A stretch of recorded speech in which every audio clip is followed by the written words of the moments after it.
welcome to Let's Talk Tail Waggers. Bob's here today. It's going to be an interesting, loving show. But before I get started, I want to say thank you to my camera person. Thank you, Rose. You know, BPTV is all volunteers, and you are more than welcome to come up and do a show. I dare ya. Once you do it, you get hooked. Believe me, if you have something special to share with our community, it would be heartfully loved for you to come up. And you can learn how to use cameras, which always comes in handy for anybody. So now I'm going to introduce Bob and his friend today. Hi, Bob. Welcome Hi, Susan. back. Thank you. Thanks for inviting us back. I'm Bob Fragasso, and this is Shane. Shane's been on the show before, and he's glad to be back and see everybody. Yeah. His story's sad. Well, it turned out happy. Well, it always does. I think he probably, Shane, came by a very circular route. He was a stray found in West Virginia by a rescue group who had him vetted, and they, reasons we don't understand, had him transported to Western Pennsylvania to a sister shelter of ours at Animal Friends called Orphans of the Storm. Aww. And Orphans in Katanning does a wonderful job. They're a no-kill shelter, but they have limited resources, and they're in the process of trying to build a new shelter because the old shelter periodically floods. So anyone in the Katanning area, if you have relatives, friends there, Orphans of the Storm needs your help up there, or from any geographic area. Animal Friends took many of the animals at Orphans when the flood occurred and displaced many, dogs and cats, and Shane was one of them. Lucky. And I was doing an event at Animal Friends to benefit Pets for Vets, and that's the topic of today's show. He wants Aunt Susie to hold him. Pets for Vets is the topic of the show, but Shane was a star at the Animal Friends event, and it was held by the Young Professionals in Energy, and let's give them a thank you for benefiting here in Western PA, for benefiting Pets for Vets. But Shane was there because he had just been rescued, and he was, if you will, one of the show and tell animals who were there at the event. Well, then Animal Friends took in this large hoarding cache of small dogs, and all the small dog cages were filled, and so they needed to make some space. So Shane came as a foster, and as we all know, fosters turn into failed fosters. So here he is more than 2 years later. Shane is probably 12, and I mentioned his medical condition. We didn't know that he's coming back, Dad. He has only one tooth, and that tooth I'm sure would have been extracted too. Again, we don't know the story, but it's anchored to his jaw. So he still has one tooth. You'll notice his tongue at times, but he has 20 pieces of birdshot in his body. Well, we'd like to think it was an accident. Let's think positively, but it might not have been. I didn't detect that till we had him x-rayed to make sure he was okay and with his digestive system. And he is okay, and he loves everybody. He doesn't hold it against anybody. He does, Bob. He truly loves. He came right in. He truly, and he come running out when I came in and said, hi. Yeah, he's a good boy. He loves everybody. Yeah. He's a very, very good dog. And he gets along with his dog and cat brothers and sisters very well. He gives you the saddest eyes. Susan, he's got a busy day today. This is Bring Your Child to Work Day.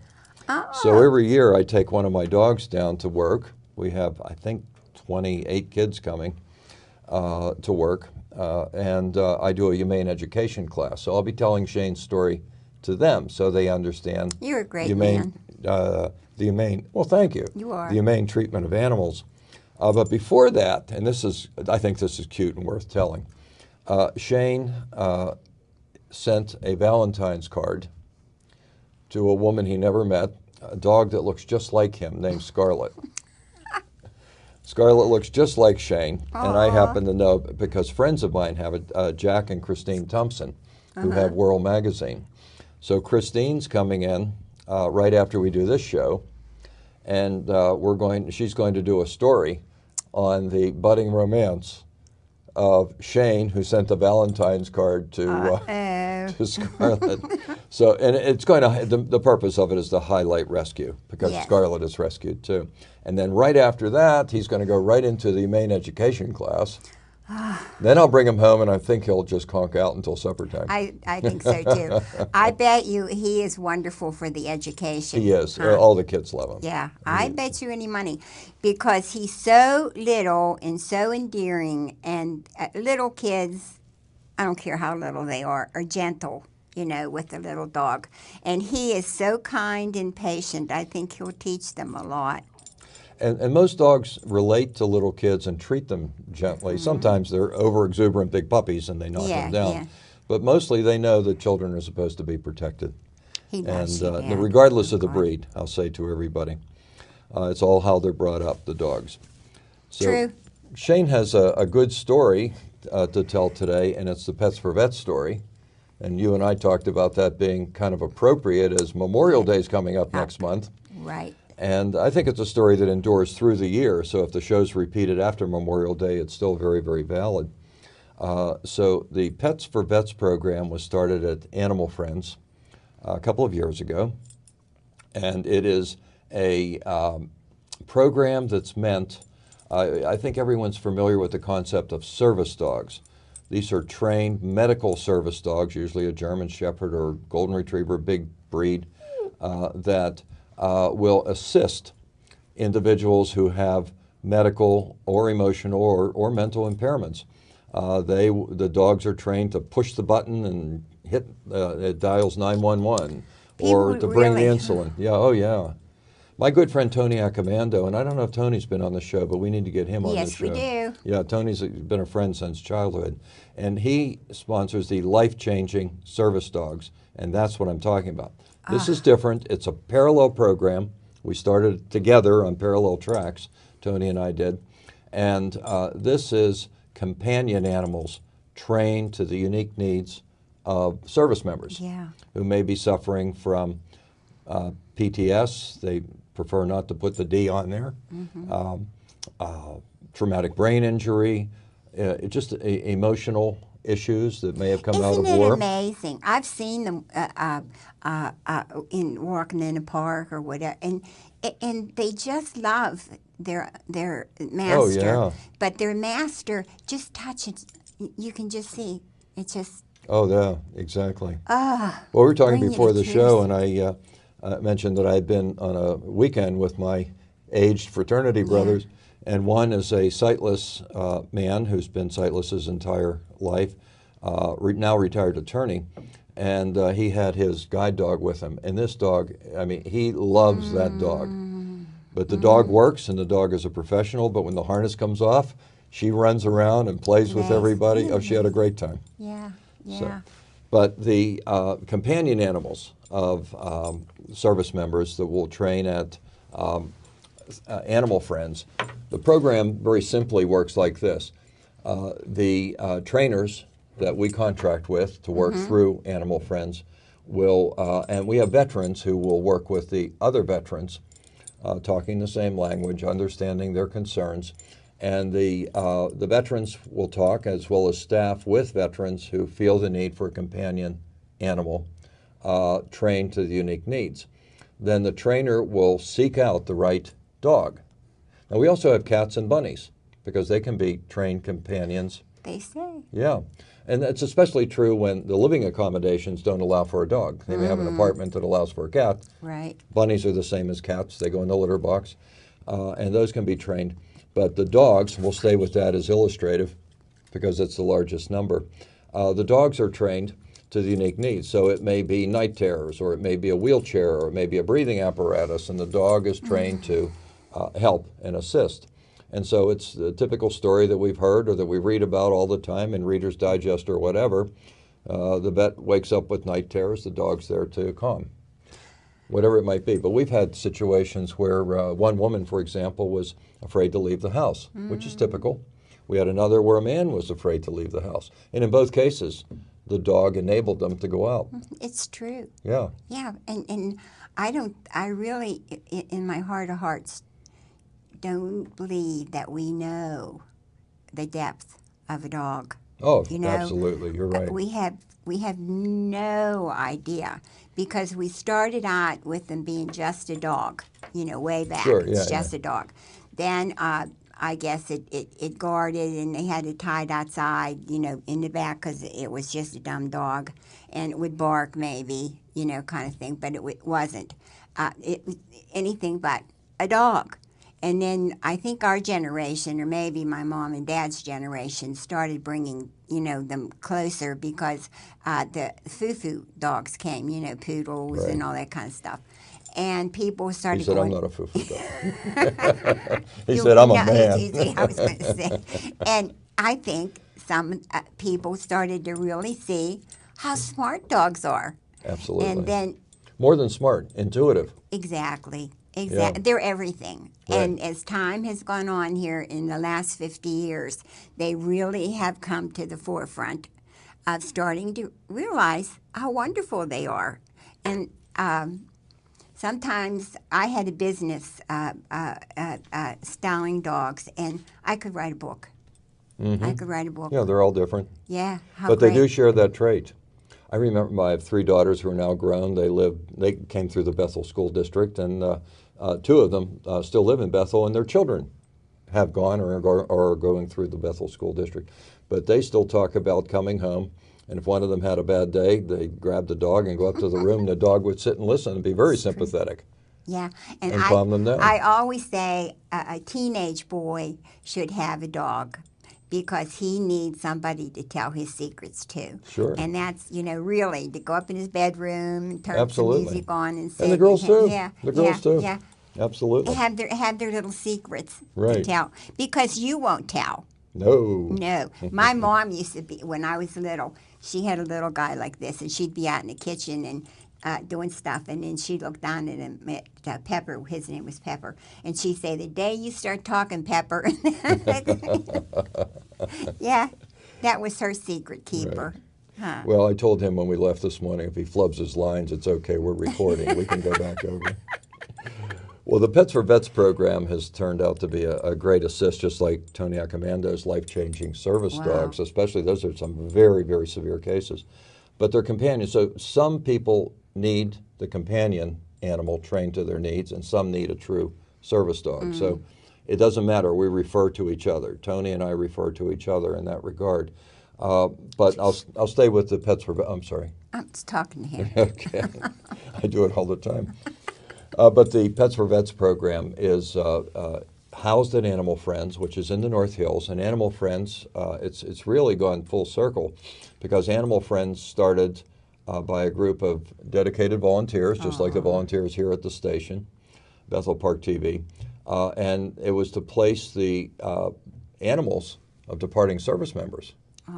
And at that time, it was guys. Women weren't being drafted. They volunteered, but guys were getting a draft notice, and they're saying, get down to the P&LE or the Pennsylvania station, report in 2 weeks. And they have a dog. And what are we going to do with the dog? There weren't the kind of shelters that we Never have thought today. of that. I mean, think about that way Yeah. back in our parents' time. There weren't shelters like that. It was a pound Yeah, where they that were was it. euthanized if they were surplus. Yeah, but 10 now, days, they were gone. Exactly. So Animal Friends started out helping place the animals of service members with other homes. Now we've come the other way, and we're placing animals with the service members Wow. with the Pets for Vets program. Wow. So if there's any veteran, here are the different ways that our listeners can help. If there's a veteran who feels the need for a trained companion, and you have unique needs, whether it be, one was a veteran, as an example, that had a pickup truck. And he wanted a smaller dog, a kind of dog that he had grown up with. Well, this dog had to be trained to get up in the pickup truck and ride safely. So it could be as simple as that, or it could be, as I said before, breathing machines, the night terrors, the wheelchairs, crutches, whatever it might be, the dog will be desensitized to it and work compatibly. So if there's any veteran who feels the need for a trained companion animal, contact Animal Friends in the North Hills. On the web, it is thinkingoutsidethecage.org. Animal Friends, Camp Horn Road, right off Camp Horn Road exit off of 279. Now let's take it a step further because it's kind of interesting. A companion program to Pets for Vets is Animal Friends for Veterans. And there we will place any of our dogs, cats, or bunnies with any veteran. They don't have to have Right. the need for special training for a companion. They just want a companion. And we will place them fee-free. Now, the Pets for Vets program for veterans, the trained dogs, are free.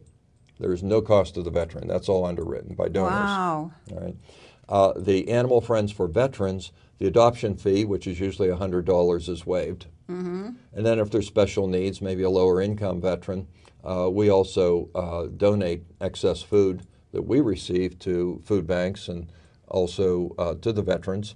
So not to any veteran who comes in and wants food, but a veteran who's low income Yes. and legitimately needs it. We know. But the adoption fee, this is a fully vetted, inoculated, spayed or neutered, and behavior tested animal, dog, cat, bunny, and will be placed free with any veteran who has active duty service.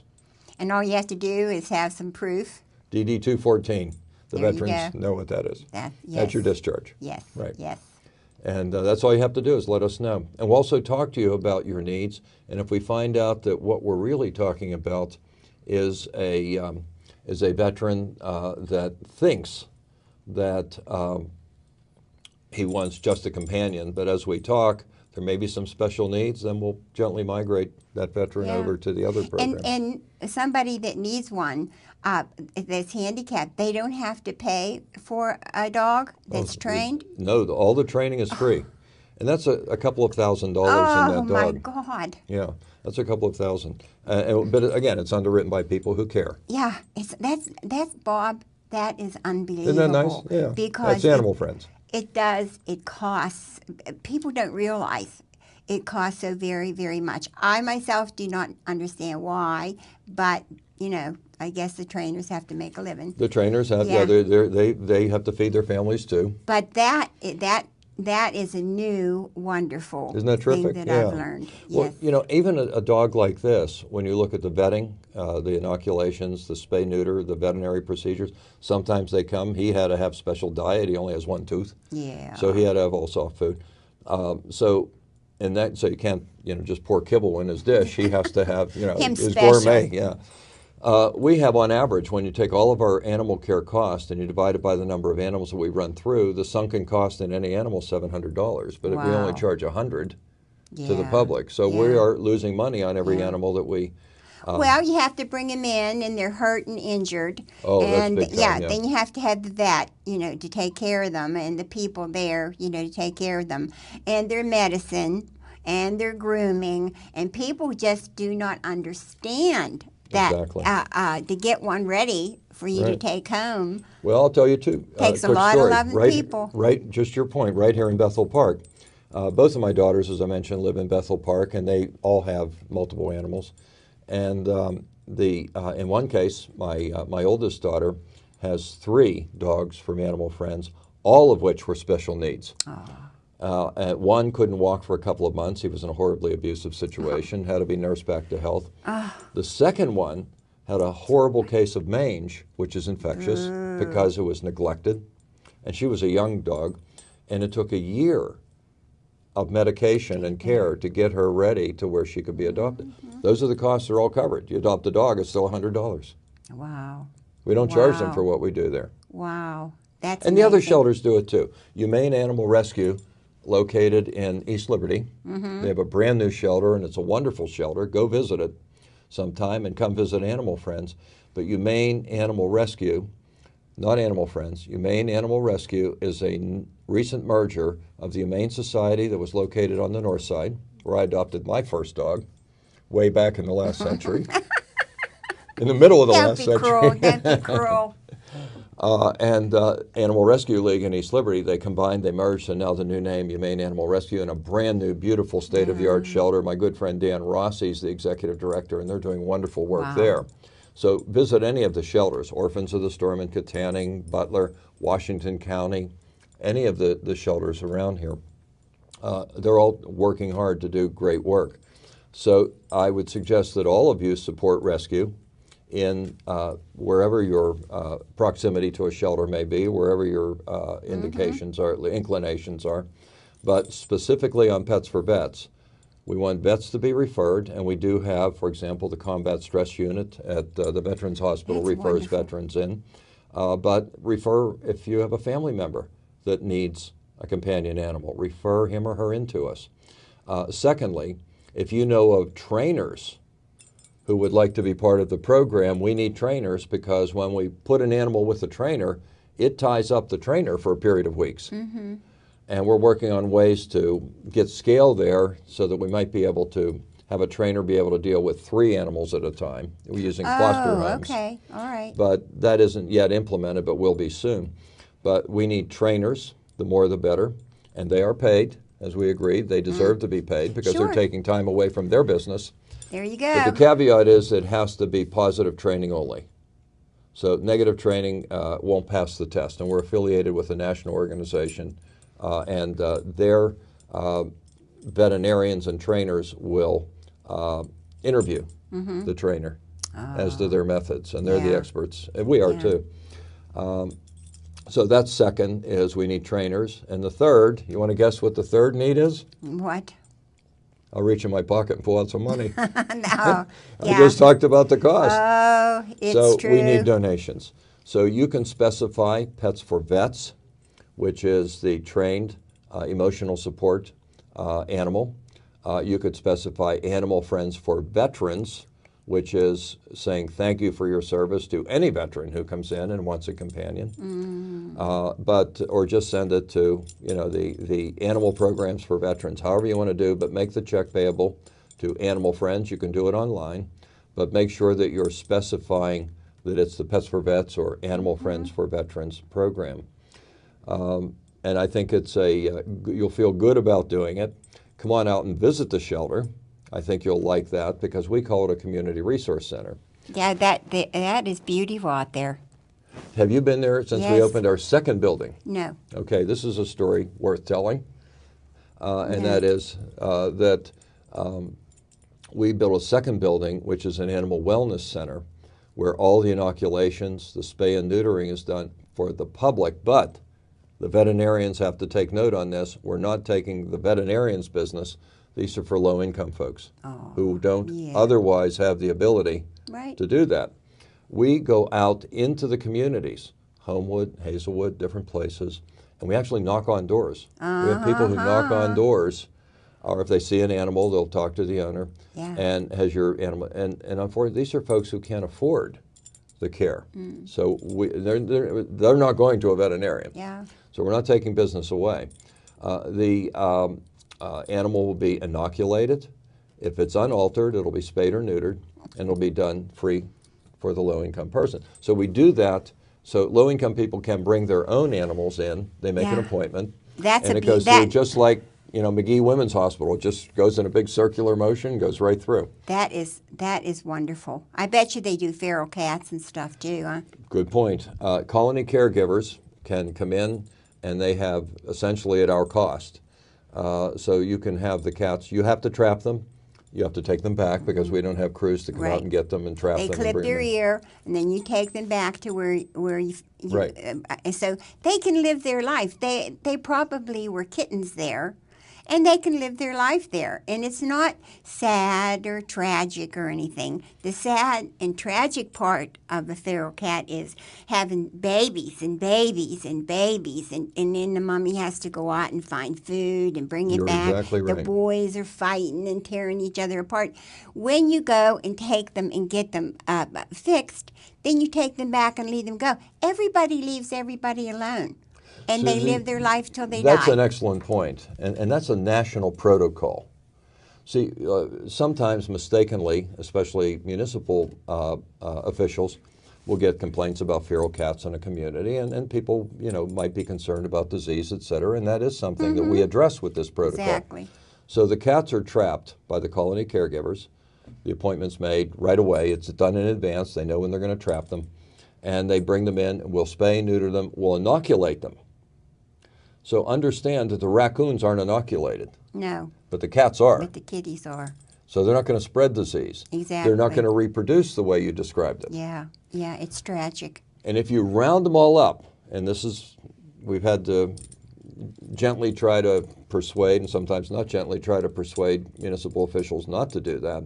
If you round them up and gas them, which is the way they talk about it, all that's done is they've created a void. Mm-hmm.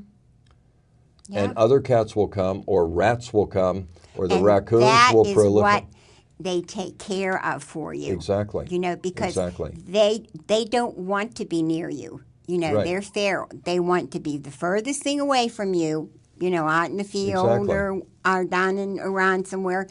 Because they want to catch their food and Right. they just want to live. Yeah, If they'll they- run away. They're not a danger Oh, to you. exactly. And they have never been raised to be with people. But they do take care of mice. They take care of all snakes. They take care of all that stuff. And Right. people don't understand when you have them, the man come and take them and you gas them. Then, like you said, you have an Just empty a void, spot. yeah. Then some more come on in. I won't give you the sites, but I'll just tell you that I know for certain there were rats filling the sewer pipes in some public grounds here locally. But when the cats are there are no more rats. It's true. Let me give a applause to our county executive, Rich Fitzgerald, who single-handedly recognized this, stepped in, and made sure this was done. So we give a big thanks to him. Oh, absolutely. Yeah. Yeah, he's busy in the animal world. He's good. He's a Yeah. good person. He is. He is. So Well, guess what? we're out of time, but I Time guess to we say told our goodbye. story. Say it's time to say goodbye. Yeah, I always hate to. I really do. But thank you so much, Thank you Bob. for inviting us And back. Don't be a stranger. We want. Oh, one thing I have to mention: Jefferson Memorial Cemetery, adjacent to Bethel Park, is doing a Veterans Memorial Program on Veterans Day, starting at 10:30. Okay. So anybody, the public is welcome to come up. There'll be short talks, but also going to Medal of Honor winners and honoring the veterans. So Yeah. anybody wants to come, it starts at 10:30, Jefferson Cemetery on Memorial Day. Well, And thank you to Harry Neild, who is arranging that at Jefferson. well, guess what? It's time to say goodbye. Goodbye, And everybody. I thank you all. And don't forget, sheets, towels, blankets, anything that you can't give to the homeless. Send it to the Humane Society, and especially now because the kitties are coming in and the Oh, this is doggies kitten are coming season. in with babies, and they just need it for surgery, and you have no idea how that helps them, really. So I love you. I miss you sometimes when I'm out in the community, and I'll see you looking at me, but I got to get in the car and go.